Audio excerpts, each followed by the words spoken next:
Crunchies ചെയ്യാൻ വേണ്ടിയിട്ടൊരു pastel കളറുള്ള യാണും ഒരു ഹെയർ ബാൻഡ് എടുത്തിട്ടുണ്ട്. സ്ലിപ്പ് നോട്ട് ചെയ്തിട്ട് ഹെയർ ബാൻഡിലൂടെ സിംഗിൾ ക്രോഷ്യ ചെയ്യുക.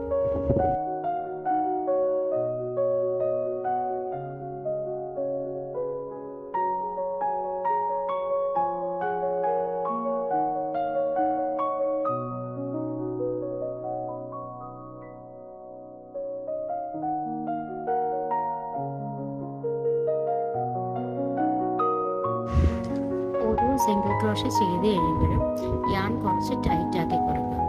എന്നിട്ട് നമ്മുടെ ഹെയർ ബാൻഡ് കംപ്ലീറ്റ് അങ്ങനെ സിംഗിൾ ക്രോഷ്യ ചെയ്യുക.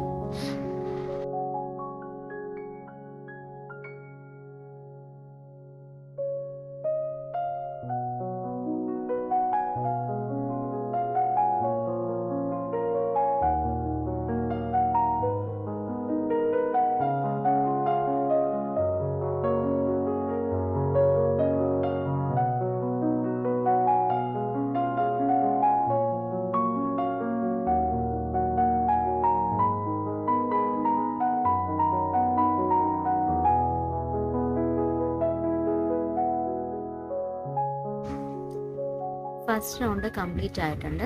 ഇനി സെക്കൻഡ് റൗണ്ട് നോക്കാം. സെക്കൻഡ് റൗണ്ടിൽ നമ്മൾ ഡബിൾ ക്രോഷ്യ ആണ് ചെയ്യുന്നത്. അത് 2 ഡബിൾ ക്രോഷ്യ ആണ്. സെയിം സ്റ്റിച്ചിൽ 2 പ്രാവശ്യം ഡബിൾ ക്രോഷ്യ ചെയ്യണം.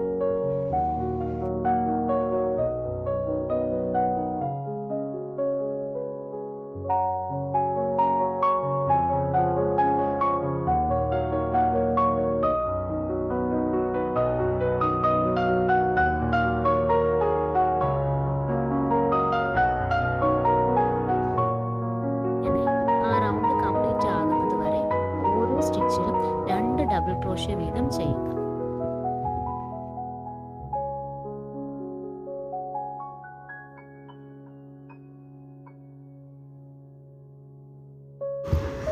സെക്കൻഡ് റൗണ്ട് കംപ്ലീറ്റ് ആയിട്ടുണ്ട്.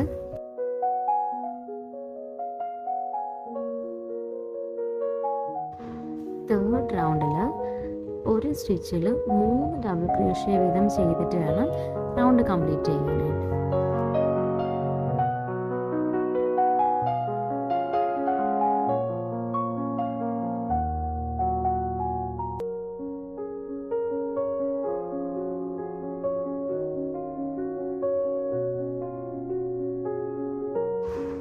മൂന്ന് തവണയെങ്കിലും ഡബിൾ ക്രോഷ്യ ചെയ്തിട്ടുണ്ടെങ്കിൽ മാത്രമേ നമുക്ക് നമ്മുടെ സ്ക്രഞ്ചീസിനും കുറച്ച് നല്ല ഫ്ലയേഴ്സ് കിട്ടുള്ളൂ. എങ്കിലേ അത് കാണാനായിട്ട് നമുക്കൊരു ഭംഗി തോന്നത്തുള്ളൂ.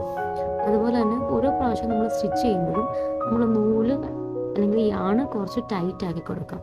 അപ്പോൾ മാത്രമേ അത് നല്ല ഷേപ്പിൽ കിട്ടുള്ളൂ.